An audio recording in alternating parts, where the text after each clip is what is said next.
ازيكم حبايبي عاملين ايه؟ النهارده ان شاء الله هنعمل مع بعض البوريك التركي. البوريك التركي ده حاجه طعمها وهميه، طعمها جميله جدا وطريقتها سهله وبسيطه جدا ومكوناتها كلها من البيت. اللي طبعا اول مره يتابعني يا ريت يشجعني ويعمل لي لايك سبسكرايب. هنبتدي مع بعض الوصفه. انا هنا معايا لحمه مفرومه. اللحمه دي مشكله بقري على ضاني. طبعا الطاسه كانت سخنه. نزلت باللحمه بالشكل ده كده واستنيت لما بدات تلون وبدات اقلبها بالمنظر ده. ونزلت عليها هنا ببصلة كبيرة مفرومة. وهفضل اقلب فيها شوية لغاية ما تشرب المية بتاعتها خالص. طبعا ما بنوطيش العين عليها عشان ما تنزلش مية منها كتير.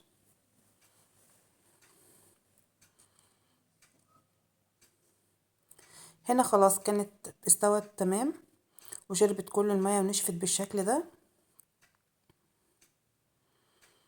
هنبتدي بقى نحط البهار بتاعنا: ملح، فلفل، قرفة، جوز الطيب.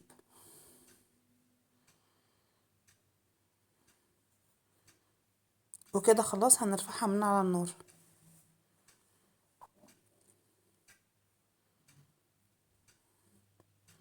هنيجي هنا بقى نعمل التوريقة اللي احنا هنورق بيها الجلاش. معايا هنا كوباية لبن، معايا كمان بيضة،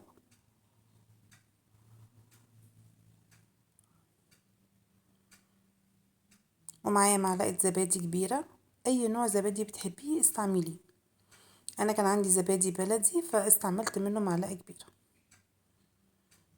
الزبادي بيطري الجلاش وما بيخليهوش ينشف مننا. وكمان حطيت معاهم معلقة قشطة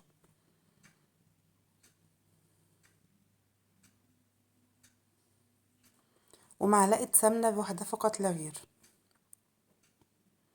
هنحط بقى توابل: ملح وفلفل اسمر بس.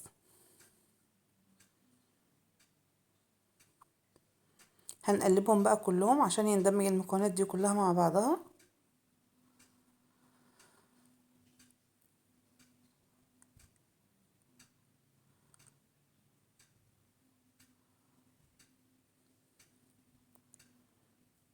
بالشكل ده كده. وبعد كده هنبتدي بقى نجيب معانا كيس جلاش. اي نوع انت بتستعمليه واي نوع بترتاحي له في الاستعمال هاتيه.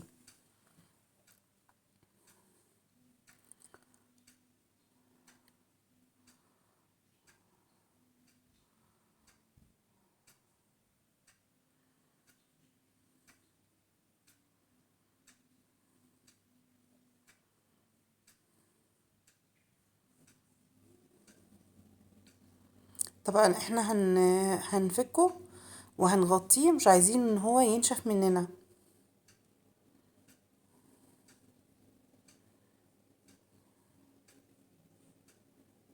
اي فوطة معاكي غطيه بيها. هنبتدي هنا نجيب حوض ونمسحه بمسحة زيت او سمنة بالشكل ده كده عشان يبقى جاهز ان احنا نحط فيه على طول الجلاش. معايا هنا ورقتين،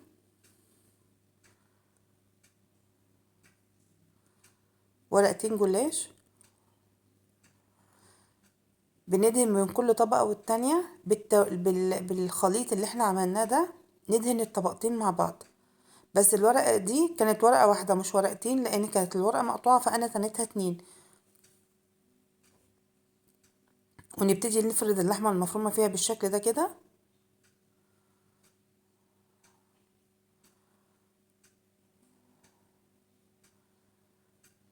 ونلفها بقى.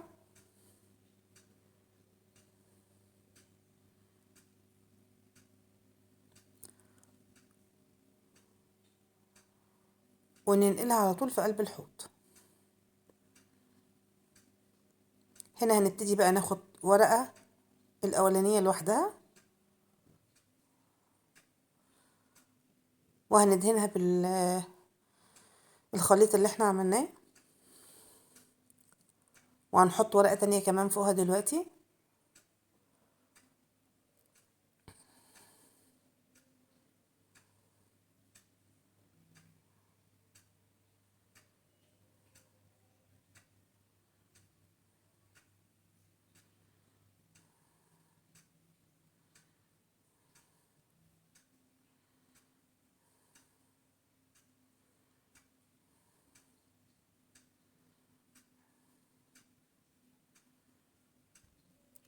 وهندهنها برضو بالشكل ده. لازم ندهن من الورقتين، لازم يدهنوا. وهنبتدي برضو نحط اللحمة وهنلفها زي ما عملنا الورقة الأولانية بالظبط. ما تخافيش اتقطعت منك، ما تخافيش، في اللف ده كله هيتدرى، مش هيحصل فيه حاجة.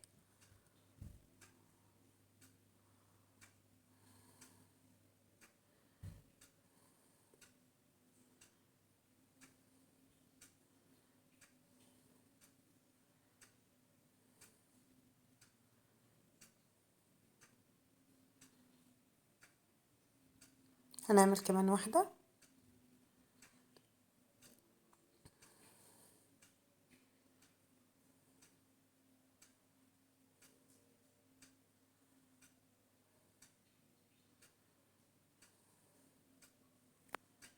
دهنا برضو الطبقتين وهننزل عليهم باللحمة المفرومة. طبعا اللحمة المفرومة دي ما تبقاش فيها طماطم او مش معصجة، عشان احنا مش محتاجين ان الطماطم تبوش الورق معانا.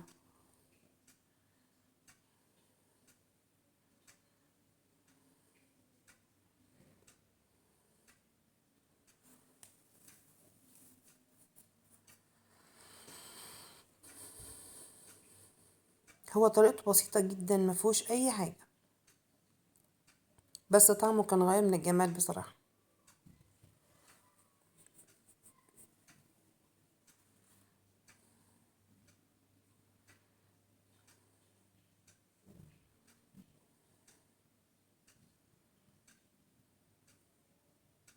وفي نفس الوقت بصراحة بينجزنا، يعني طريقته سهلة وبسيطة، ما ومش مكلفة في اي حاجة، بيخلص في ثواني يعني. كده خلاص انا هكون كده خلصت الكمية كلها اللي كانت معايا، وحطيتها في الحوض بالشكل ده. هبتدي امشي عليها برضو بالخليط اللي احنا عملناه، اغطي وشه كله بيه تاني، وهبتدي بقى اقطعه بالسكينة.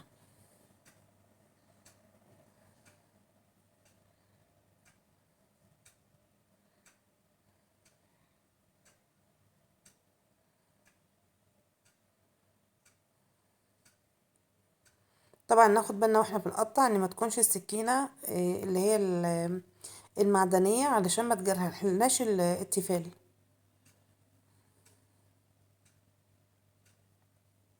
كده خلاص ادخله الفرن.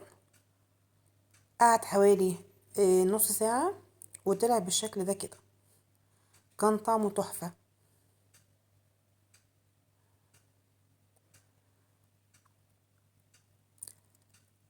وكده خلاص الفيديو خلص. يا رب يكون الفيديو عجبكم وتشجعوني وتعملوا لي لايك.